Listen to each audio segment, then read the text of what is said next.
Well, I served in the United States Army, first with the 101st Airborne Division as an engineer, and then was given the opportunity to try out for the Army Special Forces and served as an Army Green Beret for my last 6 years in uniform. First branch of service I was in was the United States Navy. When I was about 5 years old, I had decided I wanted to be a United States Navy SEAL. Well, they were the finest Americans I've ever known. I had the opportunity to travel around the world with my best friends and represent the country we love. They're the cream of the crop. They're the best in the world. They love this country more than they love themselves. These are people from all walks of life that represent the great diversity of our country. And I was proud to serve in an all-volunteer military with men and women that really wanted to be there and brought a sense of patriotism and dedication to the work that we did. You know, when you sit back and you think, wow, Christmas is overrated and all this other stuff that some of the civilian sector gets into, you don't know how important Christmas is until you get the opportunity to where you're in a position to where you may not get to see Christmas and see the smile on your wonderful wife's face and your kid's face. When I think of the freedoms that we have in this country, many of which we take for granted, I am reminded of having seen people vote for the first time in places like Kosovo and in Iraq. These were Iraqis or Kosovars that were risking their lives in some cases to cast a vote. Certainly they don't have the convenience that we have in the process, and it was something that I, to this day, consider an inspiration. Recognize the fact that we stand on our feet and don't get on our knees. We lean forward and fight every day of our life to make sure that this remains the greatest country in the world. Some of us carry our wounds on the outside, some of us carry our wounds on the inside, but just smile at them, shake their hand and say thank you, and that's enough. What we together have experienced as veterans is valuable experience for the private sector, for public life, and I would remind my fellow veterans that when we raised our right hands and swore that oath to protect the Constitution against all enemies, foreign and domestic, that didn't have an expiration date on it. It's a lifetime commitment. I wish that more of my fellow veterans would run for office or get involved at the local level. I think that our experience as veterans matters, and I would like to see more of my generation in particular answer that call to serve one more time.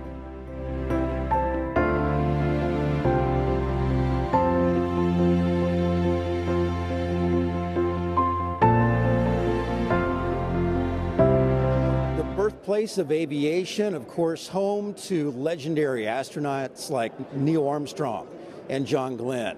Also a very important day today, the Ohio Aerospace Day here at the Ohio State House in the atrium. We're really honored to have with us two of the brightest minds from NASA. Dr. Terrier, thank you so much for your time today. And you are the Chief Technologist with NASA and NASA Glenn. Tell me what the Chief Technologist does and what exciting things are happening. Great, so it's really my pleasure to be here, and I'm the Chief Technologist with NASA headquarters in Washington, D.C. And we're really excited about the future for space exploration, and particularly our relationship with Ohio. Ohio's been a cornerstone of the nation's aviation and aerospace industry since the beginning, as you said, since the Wright brothers, and has continued to be the state that we rely on really to produce the technology to power our aviation and exploration dreams. We really talk a lot about having a qualified workforce from the legislative standpoint. What types of programs and classes should students be learning from the high school level all the way through college to have a qualified workforce in Ohio? Yeah, so obviously, we emphasize STEM, science, technology, engineering, mathematics, which is, of course, the kind of the foundational sciences and mathematics for anything to do with aviation and aerospace. But I think it's important to stress, too, that we have a whole host of capabilities that are required to conduct any business, including the space and aviation enterprise. We need folks in business, we need folks in human relations, and really just having that STEM pipeline as well as the other disciplines is really very vital to us maintaining our leadership as a nation. Dr. Janica Bondi is the director of NASA Glenn here in Ohio, and really exciting times in Ohio as far as aviation and technology and space research. What's your message to the people here in Ohio about the importance of having NASA Glenn here? Right, so we have one of the most important research centers that NASA has. We have a research center that's split primarily half and half between aeronautics and aerospace. So we're very fortunate that we have things like wind tunnels, that we can do things like icing tests to help reduce the likelihood of having an accident related to icing on aircraft. And we're also testing spacecraft, some of the spacecraft that will be going to the moon and Mars in our generation. So we're really excited to be able to do both sides of that research here in the state of Ohio. Tell me the importance of also having opportunities for young women and the path that you took to get to where you are as director. What got you interested, and what is your message to young women about opportunities in this exciting field? Well, I had that dream that maybe a lot of young Americans have and a lot of young people around the world. I wanted to fly in space. So I started out really studying a lot of math and science, like Doug mentioned, and ended up being accepted into the astronaut program at NASA. So I was very privileged to be able to fly in space on the space shuttle.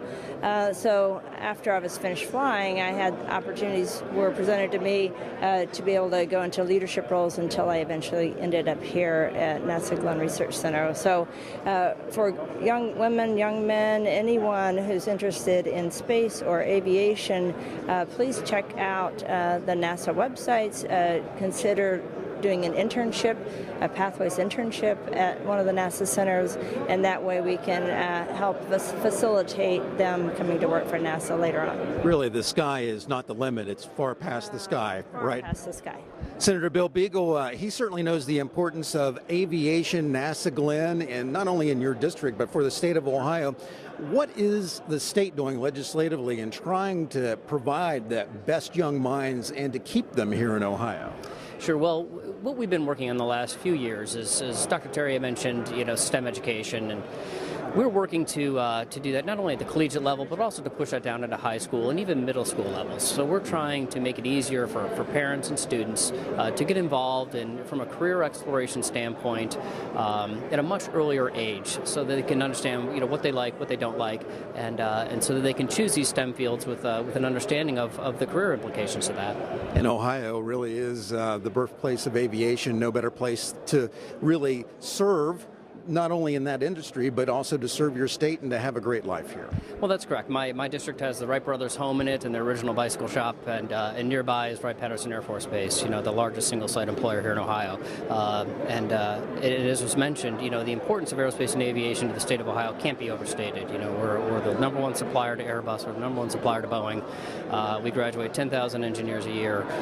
There's a lot Ohio is doing, but we could do so much more to capitalize that, and that's the whole point of Aerospace Day, is to make legislators and staff aware that there's so much going on, but there's so much more we could be doing. Our thanks to Senator Bill Beagle and Drs. Terrier and Cavandi for the latest career opportunities from NASA. Simple way to find out, go to their Twitter page. That's at NASA. And the Ohio Senate passed a resolution you'll see this May at the voting booth that establishes brand new and historic rules about how Ohio draws its congressional districts. Come with me.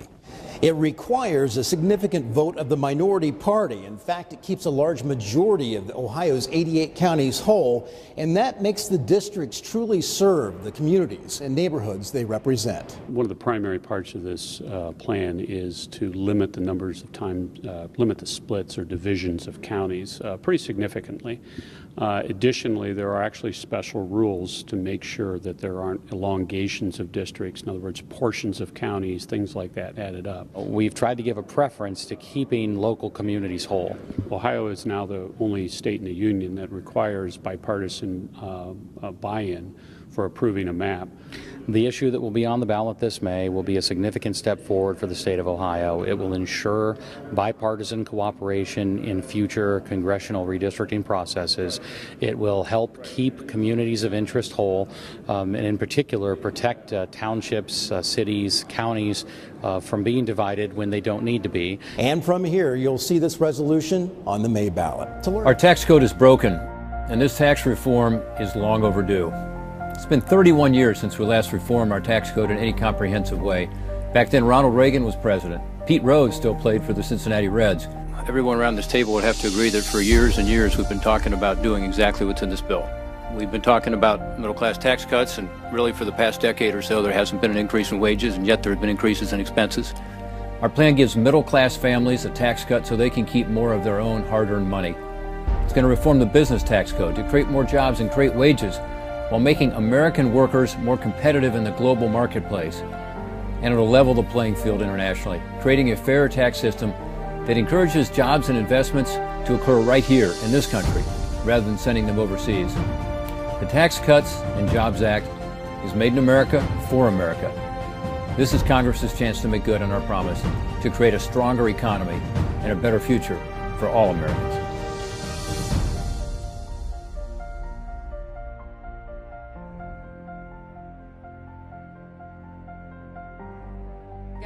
When a number of survivors could not get justice in the courtroom, these three senators came together and said, we are going to create a legislative fix.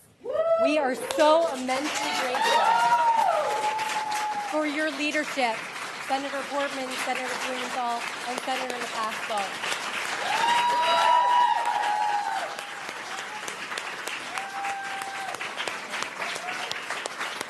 And now it's my great honor to introduce to you SESTA's greatest champion, Senator Portman.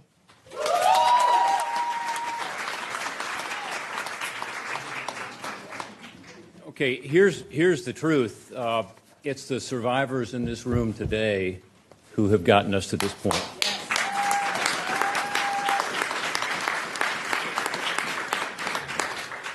So I'm happy to stand today with Kubicki pride. I'm happy to stand today.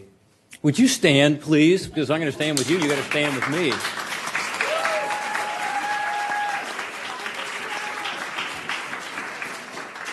Kubicki came before our committee during a 18-month, very intense, very emotional investigation that Claire McCaskill and I undertook as part of the permanent subcommittee investigations. And she told her story. And Yvonne Ambrose did the same thing in front of the Commerce Committee.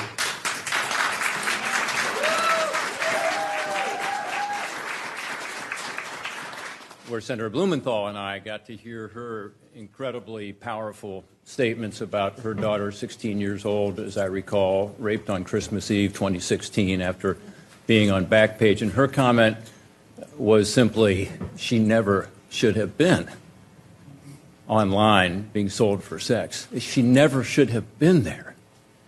And there was hardly a dry eye in the room. And that's why we're here today with 65 senators supporting SESTA.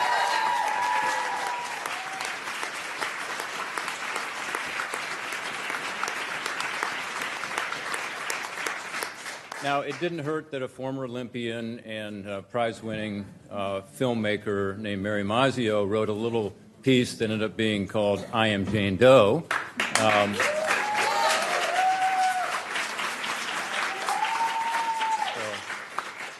Because that raised awareness. And, you know, I was on CNN this morning talking about this issue. Of course, I wanted to ask them about every other issue except this issue.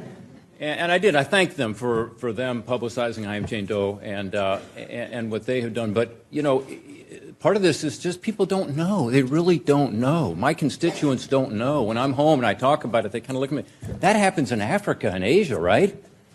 No, it's happening in your backyard, right here. In Columbus, and Cleveland, and Toledo, and Cincinnati, and in both of the states, Missouri and Connecticut. Every single senator needs to be engaged and involved in this because this is an outrage that is happening in this country, in this century. It's a stain on our national character. We can make a difference here. And your being here today and promoting this specific legislative change will make a huge difference. Now, is it the only answer? No. We've got to continue to raise awareness. We've got to continue. I was on Friday in Columbus, Ohio, and I met with a survivor. And, you know, the connection between opioids and this issue is so strong now. Even if we were successful in wiping Backpage off the Internet, it would still be an issue. But listening to experts from all around the country, as Claire and I did in the permanent subcommittee, as Richard and I have at the Commerce Committee hearing, what they say is that this has moved, as victims have told us many times, from the street corner to the smartphone, and that is where you see this explosion, this increase that's so dramatic. Yeah. We can help there, right, Kubicki? Right, Yvonne? We can help there because it's a matter of changing the federal law.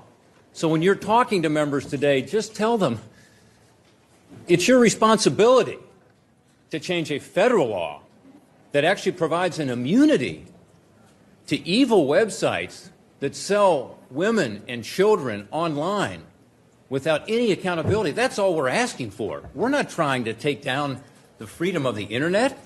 As I said on the floor this week, Richard and I and Claire have all been talking to us, just the opposite. I think the freedom of the internet is going to be challenged unless we stand up and say these bad actors need to be held accountable, right?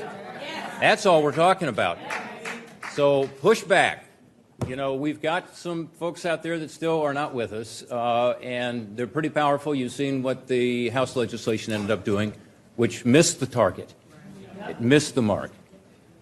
Would we be happy to have more causes of action and other ways to deal with it? Of course, but that's not the issue here. The issue here is how do you stop this increase we're seeing that all the experts agree with the survivors telling us this is the issue we need to be addressing, and with the need for us to act urgently so that more girls, more women, more innocent people's lives aren't taken down this dark path. And the trauma that results, as I saw with this woman on Friday, and I know the survivors here know what I'm talking about, and those of you who work in this field, she is not only addicted to heroin and opioids and fentanyl, she also has this trauma that is going to be with her the rest of her life. She's going to come out the other end, I'm convinced. She's a brave young woman. But wow, to avoid that for the next generation, for the other girls and women and boys who are out there today, if we can do something, it's our responsibility to do it. Good luck today. Let's get this passed.